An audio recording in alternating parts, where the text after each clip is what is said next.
they're going to private practices, and these private practice people wanted to pay them like 40, 60. They want to take 60% of what they make and give So let me tell you what that looks they like. have to pay them for supervision on top of that. Yeah, so let me tell you what that looks like. So if I did a session and I made $100, Yep. You I give my 40 bucks. supervisor $60. That's right. I take $40. Yep. And then you have to pay $100, $200 a month for the For the supervision supervision. that's required to get your hours at your hours. I mean, it's like getting pimped out. Yes. That's what it feels like. It feels like prostitution. Yeah. You know? I'm John Kim, a licensed therapist who used to be a miserable fuck before going on a hero's journey and turning expired relationships into revelations. I use my story to help others come with you instead of at you. Unrehearsed on purpose, because self-help doesn't have to be polished or complicated, just honest.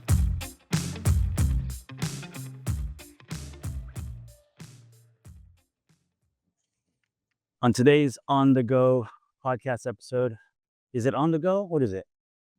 Sure. On the run, on the go? Something on the run. Are you running from something?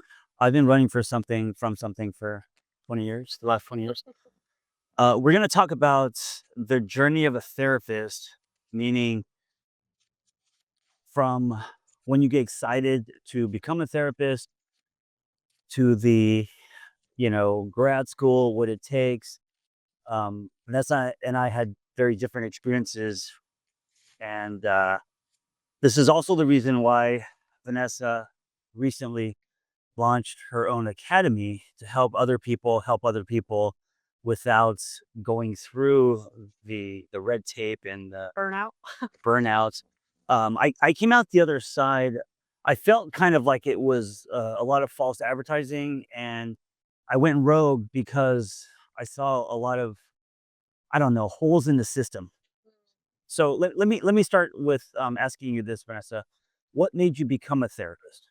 And if you could lean in a little bit toward me, which I know is hard for you, so you could fit in the Frame. Yes. Just half your face. What made me become a therapist? I mean, I don't know. I talk to people a lot in my clients of mine about this idea of following the breadcrumbs. Whether you want to be a therapist or not, that's not even the point of it. The point of it is people who come to me and say, I'm not happy where I'm at. I want to change something, but I don't know what or why or how, right? And so I like this idea of starting to increase your muscle for feeling into a sense of aliveness. What brings you a sense of aliveness?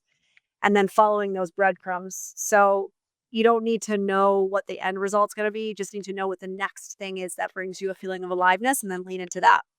So I set the stage with that story because that was kind of what I was doing when I realized I wanted to be a therapist. I was in advertising for 10 years in New York, did the whole grind, loved it, but also didn't love it. Felt like I was meant to do kind of something more meaningful. I wanted to help in some way. And so I started following breadcrumbs. So I started my own therapy. I started yoga. I started mindfulness training, meditation training. I took a yoga teacher training. I took a yoga therapy training. I took a nutrition program. I was just following the breadcrumbs. Everything led to something else. And then one day, after a couple years of that, my therapist actually said to me, there's this program that I feel like you'd really like. And she gave me the brochure for Pacifica, which was where I ended up going. And it was one of 10 schools I was looking at, but she was kind of the, I don't know, motivator, I suppose. Did she go there as well? No. She actually went to a school. It doesn't exist anymore. It's a program in New York that was a psycho-spiritual program that had a Jungian component to it. It wasn't a Jungian school. It was a spiritual psychology school. Pacifica's kind of in that world-ish, so she knew of it. But anyway, it really, I don't know, almost hadn't dawned on me until somebody said, there's actually a program that encapsulates all the things that you find interesting instead of doing it in tiny little breadcrumbs. Did it not dawn on you because you thought being a therapist required a lot of letters after your name and tons of it seemed like it wasn't even an option because it was so far away? No. Or did you think oh, yeah, it's right under my nose. I want to do it and I'm going to go do it. Yeah, for me, there was never the idea of going back to school and how many years it would take and the letters after my name. That was actually never a hindrance for me. I think I'm very much the kind of person that when I decide that I want to do something, I'm just going to make it happen and do it, regardless of all the hurdles and the reasons not to. So How this happen? believe it or not, How this happen? partly, believe it or not, that never crossed my mind. There was never a like, oh God, I got to do all these hours and that was never a reason for me not to do it. People listening, not watching, when I say that's how this happened, I'm pointing to Vanessa and I as a couple. So my story is very different, but also the same. I would say most people become therapists because of their own experience with their own therapist. Oftentimes, yeah. Yeah. And then they get excited about what therapy has done to them. And then usually if you're in therapy, you're going through some kind of like transition already. And for many, it is also a career death and rebirth, Sure. right? I also was in therapy, loved therapy. I remember going and getting a tall cappuccino before every session, and just I would look so forward to my therapy session. It was in person, in an office, nondescript, classical. Walk up the stairs, you sign in. Maybe it was just that point in my life. I loved the therapy, fell in love with the process. So when my therapist said, "Well, if you can't be a screenwriter, if you can't make movies, what do you want to do?" And I said, I want to do what you're doing." And he said, "Okay, well, here, go to my school. This is where I went. It's in Encino." I instantly went, and here's what makes me angry. I did no research. I I was just just going to went ask you, did you not research? zero research. I figured, oh, I think I knew that. if my therapist has a practice, I'm sure it's good. And I didn't know this at the time, but he was also struggling with this practice, and kind of projected a lot of his false beliefs onto me. Can I interrupt you for a second? Can I just point out something that I don't think I've ever actually pointed out before or realized? In this instance, you went very logical and I went very emotion driven, which is usually the opposite of how you and I function in the world. Yeah. You tend to be more of like the emotionally driven one, and I tend to be more logical. And yes, I mean, I did my research, that's different. And I did see other schools to make sure that it was the right path, but I went purely on feeling. And it sounds like you went way more on logic. More logic, desperation, marriage falling apart. I needed a vine to grab onto, or I was going to fall into quicksand. So he said, "Go to my school." It was a private school. I didn't know that therapists had different modalities and orientations. I didn't know there was such thing as depth psychology. So I always joke about saying I went to the variety of therapy schools. And, early on when people would say, "Where did you graduate from? Where did you go to grad school?" I would always be quiet. I mean, it's a decent school, but I always felt insecure about it because, C students, and it was called Phillips Graduate Institute in Encino in LA. And any educational school that has the word institute in it turns me off. Hey, Pacifica's Institute. Oh, is it also an institute? Oh, because Pacifica Graduate Institute. I just hated saying Phillips Graduate Institute. It just seemed like DeVry, like the ITT Tech of therapy schools, and I was always embarrassed about it. Well, now that you know that Pacifica has Institute, how does that change it for I you? feel a little better. I feel a little 'Cause better. mine's PGI, Pacifica Graduate Institute. Right. And when I went, it was so generic. Mm. It was quick. It was like 60K. It was generic. They just pump out. Expensive for a quick and generic program. Yeah, it was 18 months. And I just feel like they were just pumping out therapists, and I was just a cog, coming out of the factory. And I don't feel like I learned anything until I started doing my practicum, until the 3,000 hours, Yeah. which took me 6 years. It only took you 2, right? But I took a year off. So it took me 5 Yeah, years. but I'm not laughing because that took a long time for you. I'm laughing because that's actually the average amount of time it takes. I'm just insane. That's why I'm laughing. Well, More laughing at myself than I'm laughing at you for 6 years. like I say, this is also a problem because what's injected in you in therapy school, which are also very competitive, Mhm. is you need to go get your hours and you need to go get licensed, and people are just screaming and running toward that. That wasn't why it's a What's the hurry 2 years. What's the hurry for me was, again, going back to, like, when I set my mind on something and I'm like, "I'm gonna make this happen," Yeah. I was leaving a career, right? And so, I don't have family to, like, support me. Like, I was doing it by myself, right? Yeah. So it was like And all or so nothing. yes, and so I was like, "Okay, I am going to bust my ass and double down and do this because I only have a certain amount of time where I can't have a job."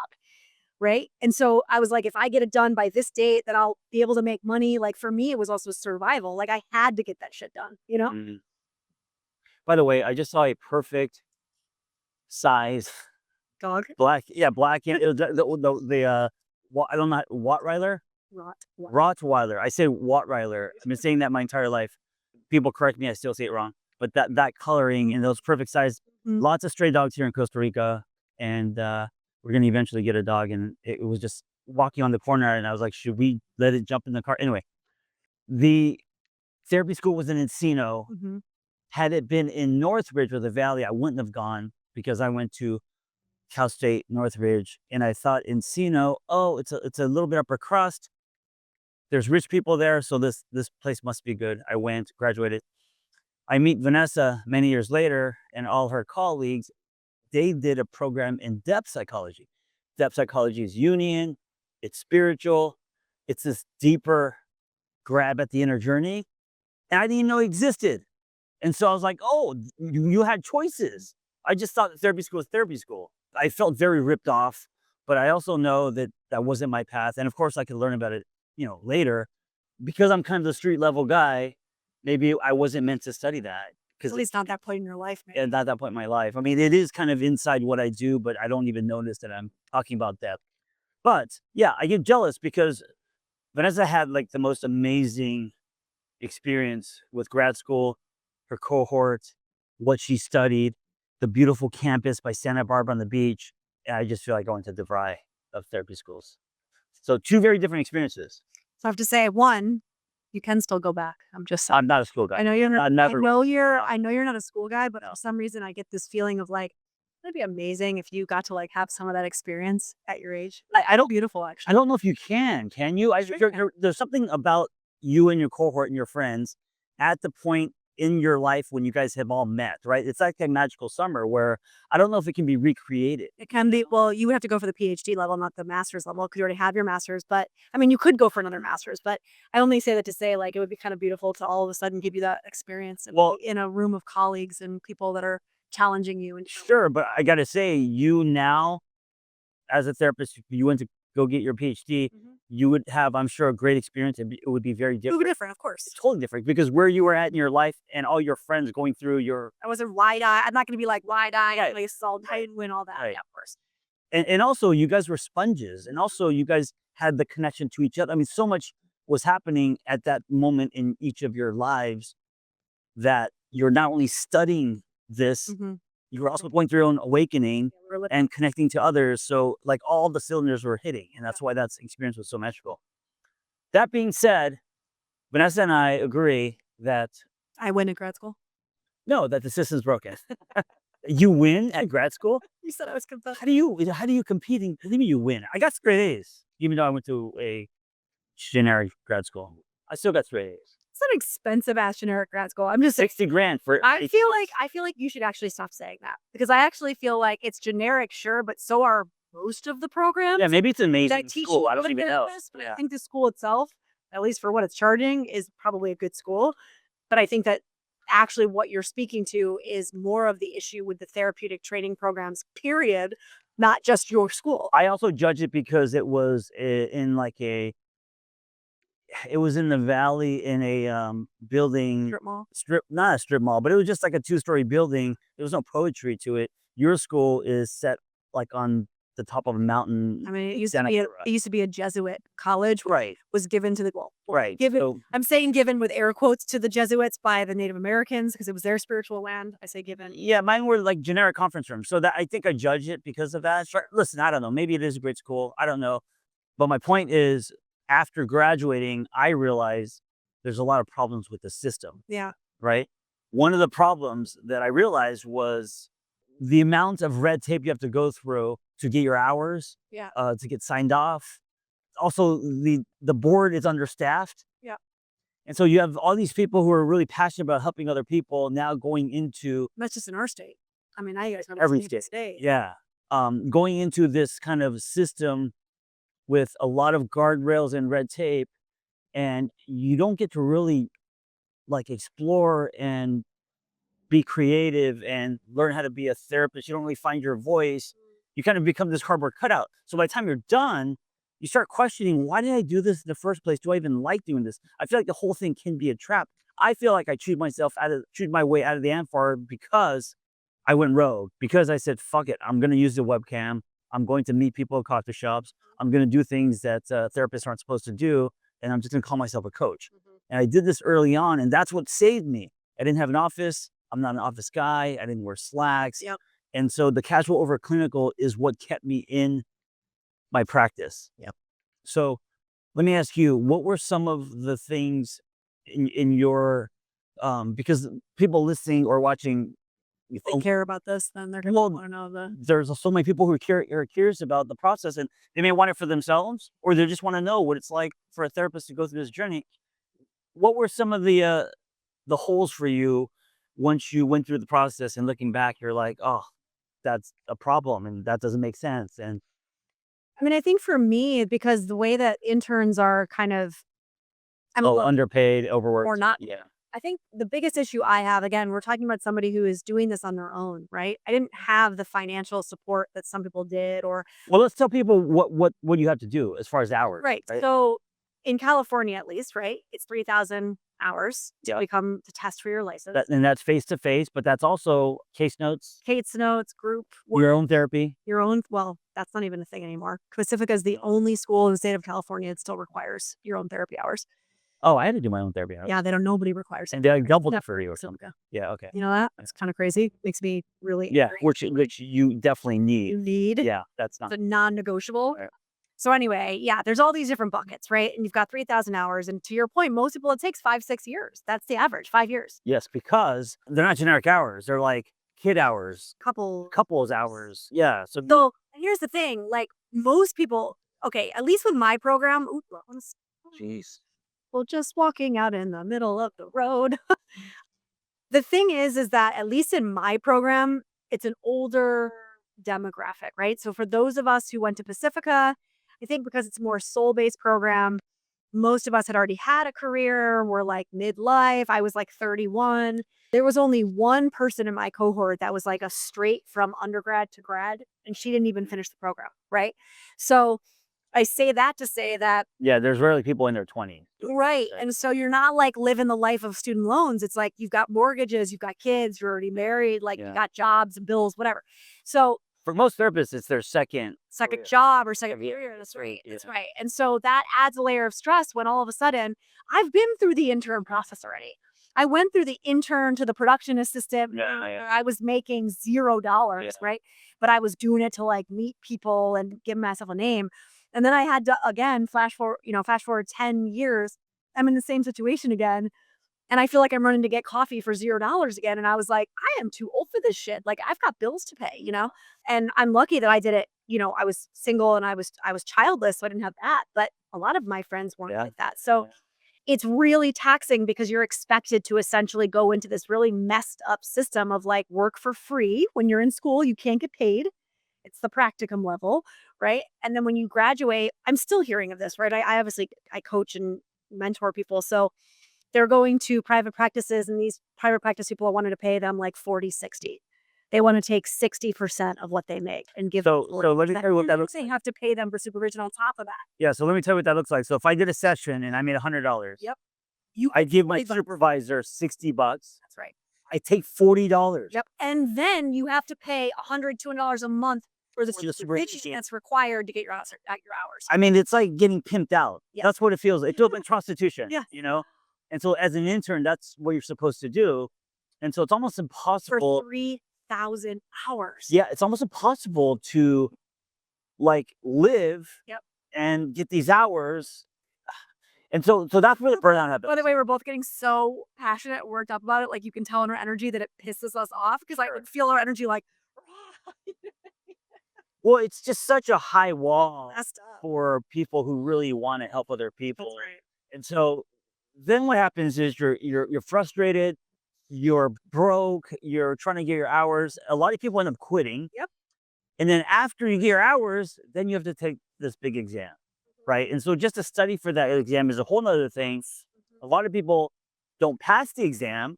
It was a miracle that I passed. First time, by the way. But a lot of people don't pass the exam. And like the bar, you get discouraged. And then you're like, do I even want to study for it again? And if you don't pass it again, you're probably done. Yeah. So I actually am a proponent of regulation to an extent. I don't know if that's because I'm a rule follower, right? Like I do like rules. I like Rule structure.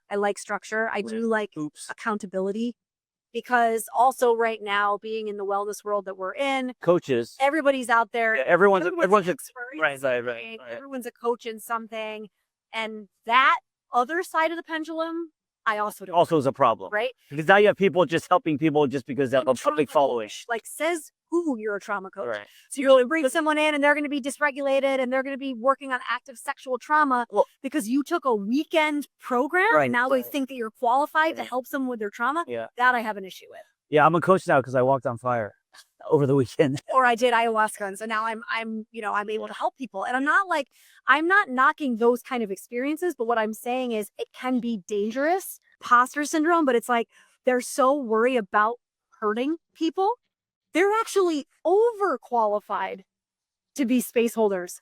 It's those of us that are so like committed to being the best that we could possibly be for other people, that we're so terrified that we're going to cause harm, that we're actually talking ourselves out of helping people because we think we need more and more and more. Right. And what's so funny is the people that are out there not doing that are the ones that have taken a weekend course and are like, I am completely qualified. There is a part of this that plays itself out in that because you have imposter syndrome, because you haven't put enough reps in, Yeah. you eventually fold. You eventually have bad sessions. You eventually You said back up. You're in the ditch. you eventually realize that you're not qualified. So there is that kind of, thing that happens as well. Yeah. I feel like all we've done also a little bit is like bitch about what's wrong with it. And I will say again, like going back to my program, of course there were issues. Every school and every program has issues, but I also really valued and appreciated what I took from it. And depth as an orientation, as a lens through which to see the world and the self and the psyche and individuals and the collective, it completely changed my entire life. Yeah. Right. So I don't regret for a second the process, but I am, like you, very worked up and activated by how the system rather, like chews people up and spits them out when we're in a state that we need more helpers, not less. Right. And this is why Vanessa created Inner Compass Academy. And so through her frustration / passion, she created a coaching academy. Yeah. And so tell us a little bit about that. And it's a whole ecosystem. Yeah, it's a depth-oriented coaching program. And actually, Instead of saying whole, I say ho. like ho-ho. All right. So tell us about your Inner Compass Coaching Academy, which I think is a great hybrid of like therapy, clinical training, but in a coaching container. So you have the freedom. Well, I think a good way to show is like I've done 2 cohorts now, and half of both cohorts have been licensed therapists.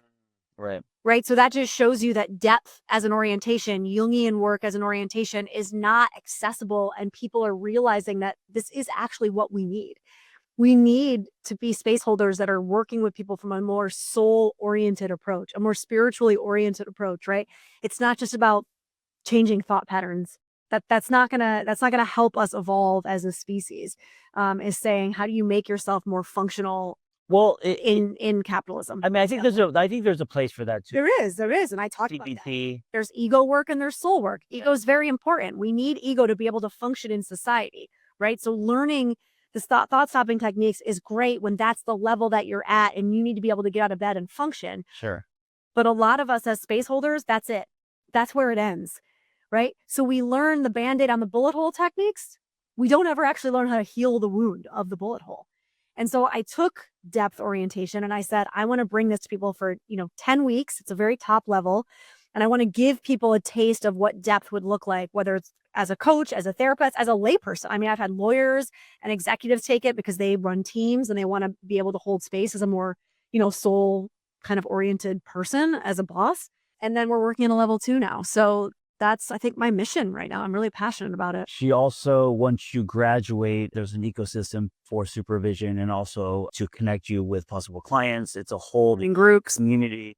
So you don't have to do this alone. That's the other thing that I struggle with. Is community. I did the whole thing by myself. She did not. She had friends. Her experience was amazing. I just drove there by myself, went to my classes, went home by myself. I was 1 out of 5 men, and I was the only Asian American, and felt very alone in the process. So if you're interested in becoming a coach or becoming a catalyst, Vanessa's program, all the show notes. Cohort 3 starts in February. Yep. All the info is in the show notes. I also teach a class there, and it's pretty amazing. It's something I wish I had when I was. It's a community way of working with people. That's the other part to your point that I'm really focused on, is building a community of space holders that can rely on each other and tap into each other's wisdom and each other's specialties. And let's create like a network, like a wraparound network, so we don't feel so isolated, which I think is a big issue Yeah, and you have to apply. this world. You have to apply. So there's a vetting system, Yeah. and yeah, we'll see you inside. Thank you for listening. Be well.